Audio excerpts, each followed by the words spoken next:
qisada Thomas Edward Lawrence isla markaana loo yaqaano Thomas ka Carbeed waa shakhsi qayb ka ahaa qisadii ay dawladdii Cusmaaniyiinta kaga soo baxday dhulka Carbeed kadib markii ay la kulantay kacdoon la maleegay. Thomas ayaa qisadiisu bilaabatay kadib markii dawladda Britain ay ku dartay jaajuusiin ay u dirtay dhulka Carbeed oo ay markaa ka talinaysay dawladdii Cusmaaniyiinta.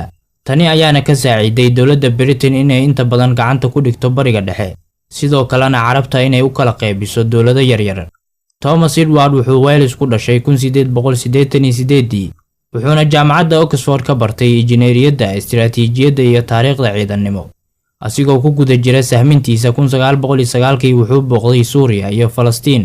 Asigoo Suuriya ku sugnaa muddo 3 sano ah, wuxuu bartay luqadda Carabiga wuxuuna aad u dhexgalay Carabtii waagaasi nooleed, asigoo ka qayb qaatay buunbuuninta dareenkii Carabta ee ka dhanka ahaa Cusmaaniyiinta.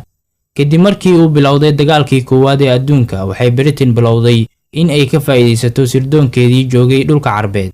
Thomas wuxuu ahaa mid xifdisan saldhigyada ciidan ee Cusmaaniyiinta, wuxuuna ahaa mid kiciya Carabta asigoo u sheegi jiray in la Turkiyeynayo.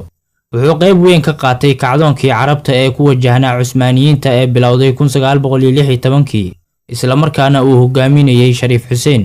Thomas ayaa ahaa mid dhiirigeliya Carabta una sheegay in dagaalku uusan ahayn mid diin ku salaysan, laakiin uu yahay mid qowmiyad. Wuxuuna isku rogay kacdoonka mid Carbeed taasoo dhalisay in Ingiriisku uu ku garab istaago saanad ciidan. Ugu dambeynna Thomas wuxuu noqday la taliyaha dhanka ciidanka iyo siyaasadda ee Amiir Faysal oo ka mid ahaa hogaamiyaashii ka hooseeyay Shariif Xuseen. Wuxuuna Faysal kacdoonka ka waday magaalada Makka.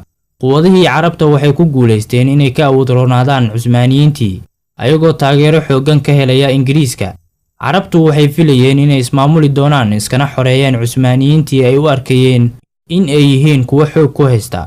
Balse 1916 waxaa dhacay heshiis qarsoodi ah oo lagu magacaabo Sykes-Picot isla markaana dhex maray Ingiriiska, Faransiiska iyo Ruushka.